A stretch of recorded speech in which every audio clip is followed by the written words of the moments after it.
Bill जो है बिल्कुल मुसलमानों के खिलाफ है और ये बिल सही नहीं है। मुसलमानों से अगर मोहब्बत होती मोदी जी को तो मुसलमानों के एजुकेशन पे बात करते, हेल्थ पे बात करते, इस तरीके से जो चीज़ उस पर बात करते। हिंदुस्तान में एक ऐसी सरकार है जो सरकार जिन लोगों को जो बिल नहीं चाहिए वो सरकार लेके आती है। आप बार बार मुसलमानों के खिलाफ ऐसा क्यों कोई चीज लाते हैं जिससे मुसलमान समुदाय भड़क जा रहा है? ये चीज बिल्कुल गलत है। अच्छा, 2 बजे रात में ये कौन सा कानून जिंदा रहता है?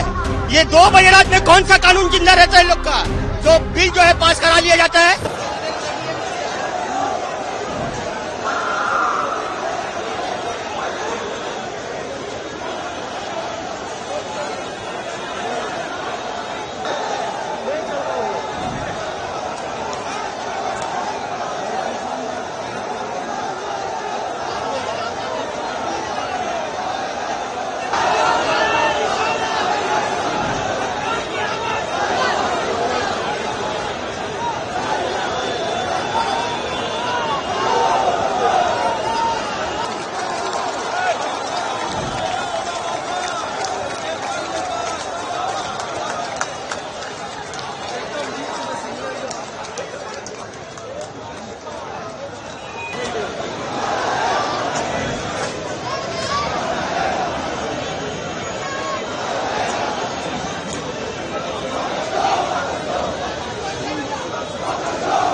अच्छा, 2 बजे रात में ये कौन सा कानून जिंदा रहता है?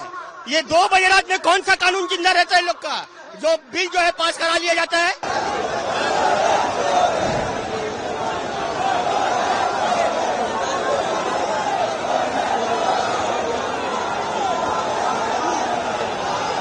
मुसलमानों के फायदा के लिए हमने ये कानून लाया है। तो मैं नरेंद्र मोदी जी से कहता हूँ कि आप अगली बार आप सदन में एक नया कानून लाइए जो मंदिरों में, मठों में, आश्रम में जो दलित, आदिवासी, पिछड़ा, अति पिछड़ा जो लोग हैं उनको मंदिरों में उनका अधिकार दीजिए, उनको पूजा करने का अधिकार दीजिए, उनको भी अपना भागीदार बनाइए। कि ये बिल जो है बिल्कुल मुसलमानों के खिलाफ है और ये बिल सही नहीं है। मुसलमानों से अगर मोहब्बत होती मोदी जी को तो मुसलमानों के एजुकेशन पे बात करते, हेल्थ पे बात करते, इस तरीके से जो चीज़ उस पर बात करते। आप बार बार मुसलमानों के खिलाफ ऐसा क्यों कोई चीज़ लाते हैं जिससे मुसलमान समुदाय भड़क जा रहा है? ये चीज़ बिल्कुल गलत है। आप बार बार मुसलमानों के खिलाफ ऐसा कानून ला रहे हैं जिससे मुसलमान समुदाय को टारगेट कर रहे हैं। आप एजुकेशन पे बात कीजिए, आप देश में नौजवान बेरोजगार उस पर बात कीजिए, बीमारी पे बात कीजिए, लेकिन आप उस पर नहीं बात करते। कभी तिल पर तलाक लेके आते, कभी राम मंदिर लेके आते, कभी आप स्टूडेंट को रास्ते पर उतरने में मजबूर करते। आप देश के प्रधानमंत्री, आपको तो सबको लेके चलना था, लेकिन आप मुसलमानों के खिलाफ बार बार कानून बना रहे हैं। तो ये कानून बिल्कुल गलत कानून है। और याद रखिए मोदी जी, हम वो लोग हैं जो इससे पहले भी हमने देश पे गलत नजर डालने वालों का हमने मुनाजरा किया है। हमने उसके सामने डट के खड़े हुए और इस बार भी पूरी ताकत से हमारी पूरी जमीयत, हमारे पूरे भाई और हमारे पूरे उलमा, हमारे हिंदू भाई भी, हमारे सिख भाई भी, जो भी है इस देश का वासी है, सब इस बार इंशाअल्लाह पूरी ताकत के साथ इस जालिम हुकूमत को जवाब देने के लिए तैयार है। इससे पहले भी हमारे अकाबिर ने इस मुल्क को बचाया है और इंशाअल्लाह ताला इस बार भी इस मुल्क को हम बचाएंगे और पूरी ताकत से, अपनी जान से, अपनी माल से, अपनी इज्जत से इस पूरे मुल्क की हिफाजत करने के लिए हम तैयार हैं इंशाअल्लाह ताला। सबसे पहली बात आपके मीडिया के माध्यम से तो मैं ये कहना चाहूँगा कि आज हिंदुस्तान में एक ऐसी सरकार है जो सरकार जिन लोगों को जो बिल नहीं चाहिए वो सरकार लेके आती है। लोग बोल रहे हैं, चिल्ला रहे हैं कि हमें ये ऐसा बिल, ऐसा कानून नहीं चाहिए, लेकिन वो लेकर के आ रहे हैं। जैसे मिसाल के तौर पे किसानों के लिए बिल लाया गया, किसानों को नहीं चाहिए वो बिल, किसानों ने प्रोटेस्ट किया, वो बिल को उनको वापस लेना पड़ा। मुसलमानों के लिए 3 तलाक का बिल लेकर के आए, मुसलमानों को नहीं चाहिए, हम अपने शरीयत के कानून पे चलना चाहते हैं।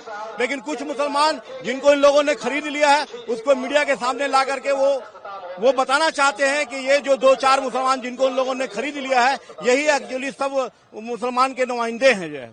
ऐसा नहीं है। आज जो वक्फ बिल इन लोगों ने लाया है, जो लोकसभा में पास किया गया जो है, मैंने कल अमित शाह का भाषण देखा। अमित शाह बोल रहे हैं कि वक्फ जो है कोई गैर मुस्लिम उसमें वक्फ नहीं करेगा।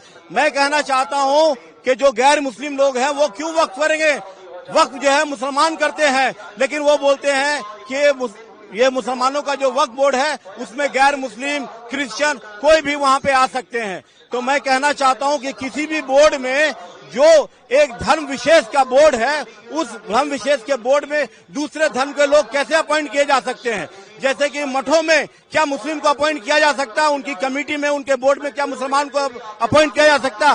क्या सिखों के गुरुद्वारा की जो कमेटी होती है उसमें क्या मुसलमान या हिंदू को अपॉइंट किया जा सकता? नहीं किया जा सकता। ठीक उसी तरह से हिंदुस्तान में जो वक्फ बोर्ड जो हमारा है, वक्फ बोर्ड में किसी भी तरीके का जो नॉन मुस्लिम है उसको एक्सेप्ट नहीं किया जा सकता। वक्फ बोर्ड क्या है ये जानना चाहिए लोगों को। हम लोगों ने जिन लोग हमारे अब्बा व अजदाद ने अपने कौम और कौम के मिल्लत के भला और फलाह के लिए अपनी जमीनों को, अपनी जायदाद को वक्फ किया ताकि उससे कौम और मिल्लत का भला हो सके। लेकिन आज नरेंद्र मोदी ये सियासी खेल खेल रहे हैं और हिंदू मुस्लिम के बीच में डिवाइड एंड रूल की पॉलिसी को अपना करके वो सत्ता में बने रह जाना चाहते हैं। तो हम लोग अपनी जानों की कुर्बानी देने से भी बाज नहीं आएंगे। जिस तरीके से हमारे उलमाओं ने जब आजादी के लिए ऐलान किया था तो हमारे उलमाओं ने फांसी के फंदों को चूमने से कभी भी परहेज नहीं किया। हमारा इतिहास कुर्बानी से भरा पड़ा हुआ। मुसलमान सबसे पहले कुर्बानी देने के लिए आगे रहेगा। जिस तरीके से पाकिस्तान के खिलाफ वीर अब्दुल हमीद ने टैंक में अपने आप को उड़ा दिया था, ठीक उसी तरीके से हिंदुस्तान को बचाने के लिए, संविधान को बचाने के लिए, अपने देश को तरक्की पे लाने के लिए हम लोग अपनी जानों की कुर्बानी देने के लिए कभी भी बाज नहीं आएंगे। आज जो ये प्रोटेस्ट का जो मामला हुआ है, ये क्यों हुआ है? ये मुसलमानों को जख्म दे दे के आज उसी जख्म में नमक छिड़क दिया। ये बाबरी मस्जिद हम लोग से छीन लिया गया है, ये ट्रिपल तलाक का बिल पास कर लिया। अच्छा, 2 बजे रात में ये कौन सा कानून जिंदा रहता है? ये 2 बजे रात में कौन सा कानून जिंदा रहता है लोग का? जो बिल जो है पास करा लिया जाता है। आदमी को बेवकूफ पा गया ना क्या? आदमी इतना कमजोर है। हम लोग भी चूड़ी पहन के नहीं है। गवर्नमेंट को बता दीजिएगा कि लब्बैक अगर कहेंगे तो मुसलमान एक मुसलमान अपना जान देने के लिए कुर्बान हो जाएगा। ये क्यों इतना करता है? अपना मजबूरी का तहत में हम लोग ये करते हैं। ये कौन सा कानून है? ये कहाँ का कानून है? इतना लंबा चौड़ा भाषण देता है नरसिंहानंद, उसको अरेस्ट नहीं किया जाता है? उसको क्यों नहीं अरेस्ट किया जाता है? ये रसूल अल्लाह के ऊपर में हम लोग को जो है बार बार बयान देता है नरसिंहानंद बहुत बड़ा चोर है, बहुत बड़ा डकैत है।